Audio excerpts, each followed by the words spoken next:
Hi guys, welcome back to my channel. Today I am part of the Scraptember Cybercrop. I will link the Scraptember Facebook group down below and the Cybercrop playlist, so you can watch all of the videos that have been created so far in this crop.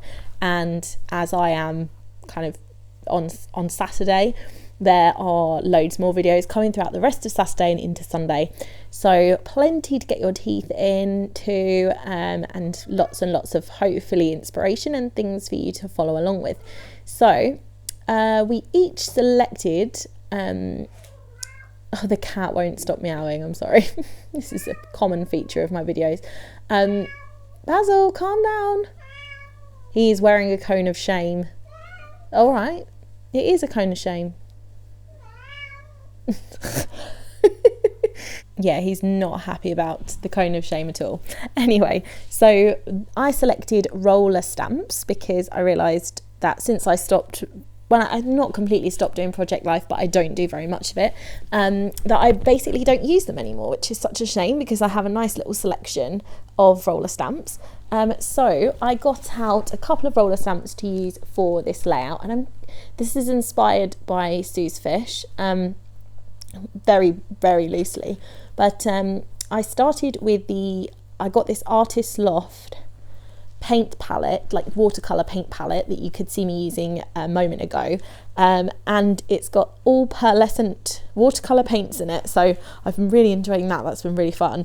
And the paints this was in Hobbycraft, and that I got these, and the paints were about £4, so they were reduced. So I don't know if that's in all Hobbycrafts or just the one that I go to, but worth having a look.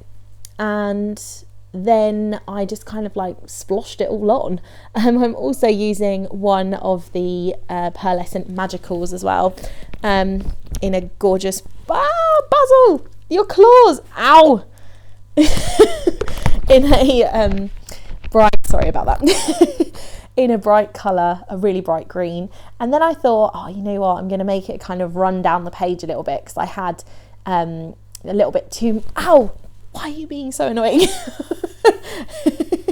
Sorry. he wants attention constantly. Yeah, where was I? So I thought it would look cool if they ran down the page. So I just kind of like blobbed some thick bits of water on there, sprayed some water on there, and then kind of tapped the page to bring these drips down the page. I don't think it's on camera, but I did use a little paper towel and just mop up some of those larger drips to give it kind of a chance to dry. And then I actually went out to the garden centre and let it air dry. I did not use my heat tool for the drying process of this. But what I decided to do was a kind of Sue's Fish-esque technique, and take some green inks. These are dye inks, because I knew I wasn't going to add any more water to the layout, so dye inks were fine. And I'm using these two. This is a catchphrase stamp and a Jasmine Jones stamp. The catchphrase stamp is all words about summer holidays, and this was part of the the ongoing Sri Lanka album. I mean, I am just getting so tired of talking about it now. But I'm nearly done. But I have done a million layouts, recorded a million layouts. Oh my gosh, do my head in. But anyway, it's like the 2020 project that I need to get finished. So I selected some different shades of green dye ink. These are what are they even called? The Memento Dewdrop inks. And then I'm stamping loads of different phrases. So the Jasmine Jones ones say like things like Chowabunga. I remember it says that. They're all food related. Dinner, yum. I don't know what other words does it say. Hangry. It says like words like that. So because this was about documenting this huge fish platter that we ordered, I was so amazed by how big this fish platter was when we went to a restaurant while we were away. And yeah, so I just thought, right, I'm going to stamp all these words. And I started off just stamping them the side with the picture on, but I kind of moved over and started stamping them in a few other areas on the layout as well. So they're just kind of coming off the edge, and then I'm using a bit of the old ghost stamping too. Then I'm doing a title, and I use two different kind of fonts for the title. So I've used these white glittery ones that I got from Hobbycraft. Again, they were like Hobbycraft brand thickers, and they say The Mighty. And then I'm using these Studio Calico tile letters that says Fish Platter in a pink colour. So I kind of went down a watermelon route with the layout. So it's very pink and green, and kind of like salmon and green. So I mounted the pictures on this kind of salmony coloured paper that's from Simple Stories, and it's a cut apart sheet from, I don't remember the name of the collection anymore.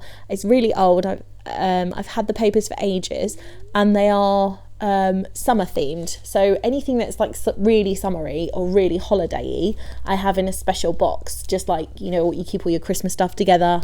I keep all my summery things together. So I just kind of went through that box and picked out some papers and some stickers that I thought might go. So here I'm just taking out a whole load of stickers. Because they're obviously sticky on the back, when I put them on this paper, just while I was selecting them, I obviously put them the other way up. So it's not that helpful. You can't really see them at the moment, but you will in a little while. And then I stick these pictures down, and I wanted them to kind of be all wiggly around the page, and so I'm going to mount this photo on foam, and it's just documenting these two pictures in this particular restaurant. I also have like a journaling spot, which is a piece of, it looks like a frame, and that is from Maggie Holmes carousel paper, which was just made up of loads of labels and loads of like journaling spots. And here I'm just trialing stickers, you know, which you feel like, well, I don't know if you feel like it, but I always feel like I'm doing that forever. But then I'm just adding some journaling to the layout to talk about the Mighty Fish Platter and how much we enjoyed it, and what kind of, there's some things about what was on it and where we were, like what our location was. And I don't think I could remember the name of the restaurant actually.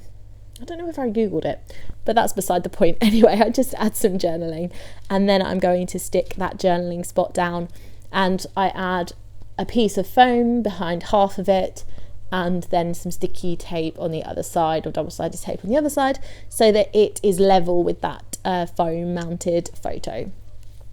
So yeah, just keeping it along the same kind of vein. I should have cut out this me writing on it for 40 bazillion years, shouldn't I? I thought I did, to be honest, but clearly I didn't.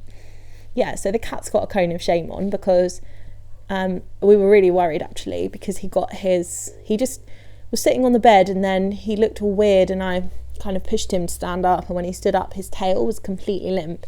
So he had what the vet said was a tail pull injury, and they can be really serious. They might not be able to go to the toilet, or they could get, worst case, like put down. But thankfully he could go to the toilet and didn't need anything more drastic than his tail removed. So he's a little tail amputee. So he's coping really well actually. I don't know how much they need a tail now, seeing how well he's coping, but yeah, I'm going to get back to the layout anyway. So I stuck down this half a watermelon, which came from, again, some really old, random, summer themed sticker set.